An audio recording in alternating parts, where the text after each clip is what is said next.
Yo, ikot lang natin tong Vespa. Nakakamiss ang yellow speed power tsaka yung smoothness. Mas feeling analog yung Cab Pro kasi tagal-tagal din natin hindi nailabas tong si S125. Puro ulan.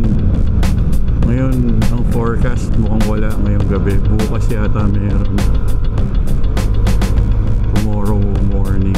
Kung wala sa umaga, sana makaakyat tayo ulit sa Timberland at least.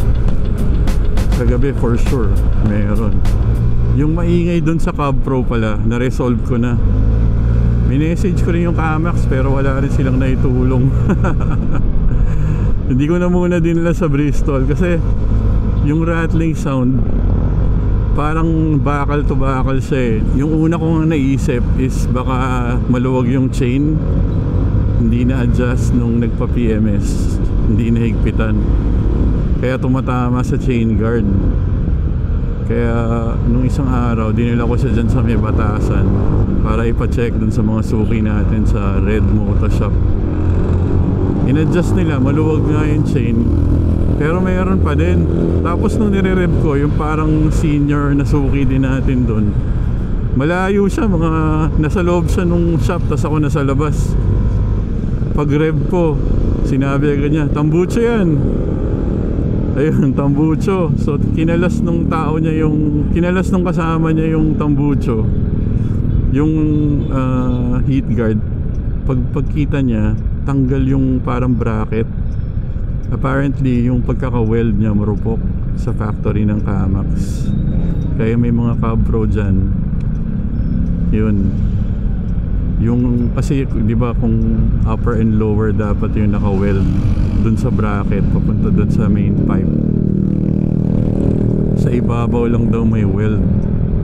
Natanggal. Kaya pala kahit anong higpit ko, nagra-rattle kasi nga wala na siyang kinakapitan.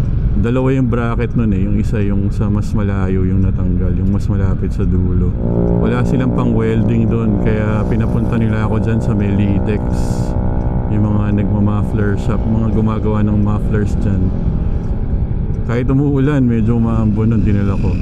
Nakita rin nung nag-welding, marupok talaga yung pagkaka-welding, pati dun sa second bracket. Kaya ginawa niya, ni-reinforce na rin niya top and bottom, both brackets. So ngayon wala nang tunog, ang linis na, parang brand new na ulit. Hindi ko na dinala sa kaasa kasi baka mamaya wala rin silang pang welding dun, tapos ang layo pa ng Caloocan.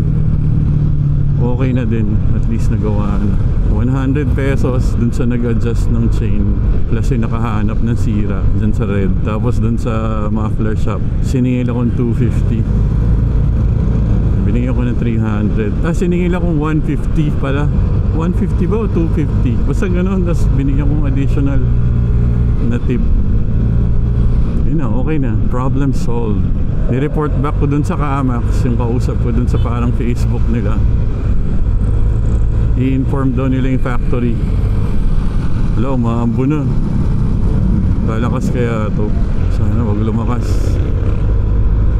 Makalayo naman tayo kahit konti. Pag lumakas, uwi na tayo. Lamig, grabe. Oh my god. Woo. It's so cold. Jersey gaming lang kasi.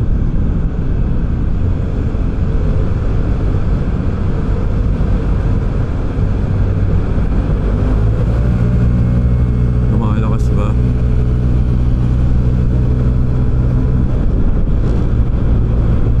Ginaw. Mukhang ambon lang naman. Ito kinayod to eh. Ayun o. Kayod. May droplets sa ating visor.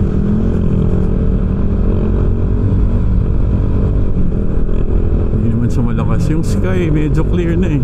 Dito walang patak, tuyo na yung daan oh.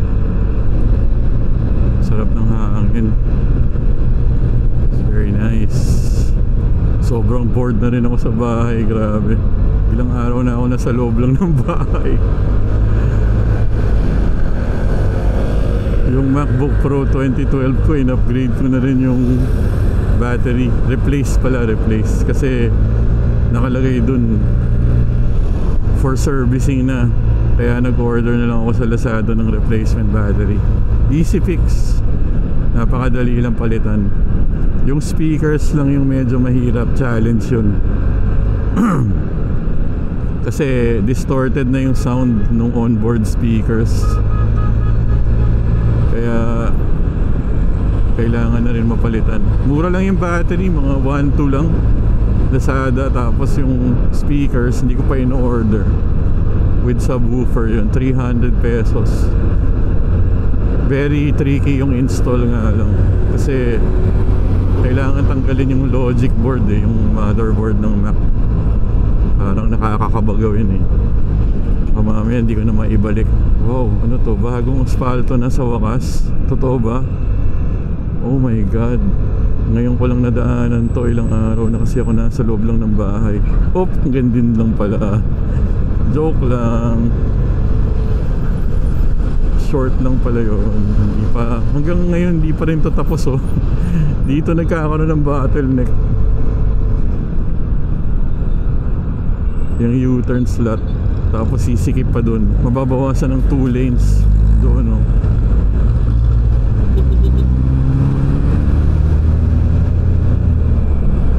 Maambo na dito.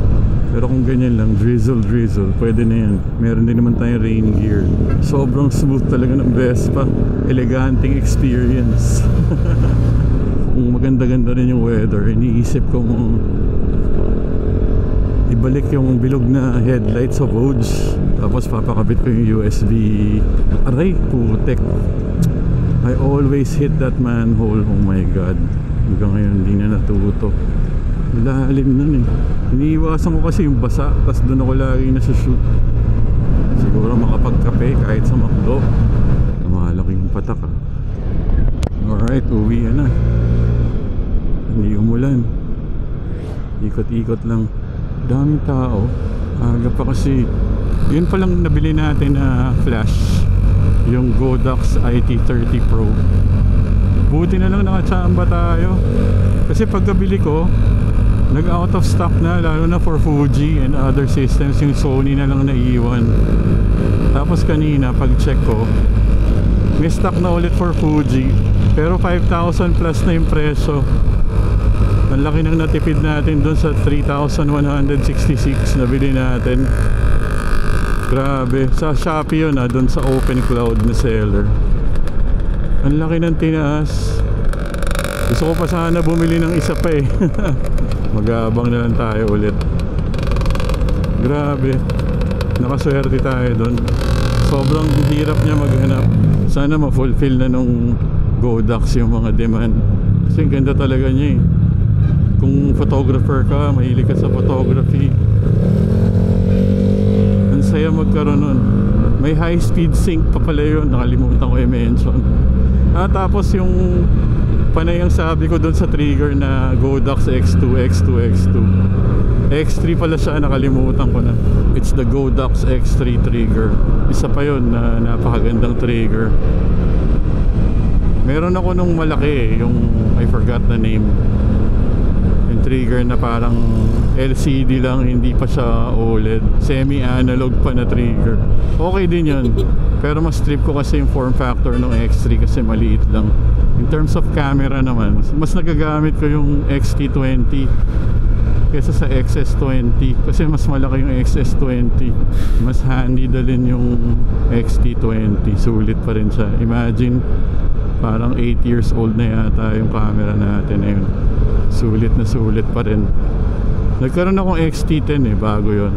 X100S tapos XT1, XT10 tapos XT20.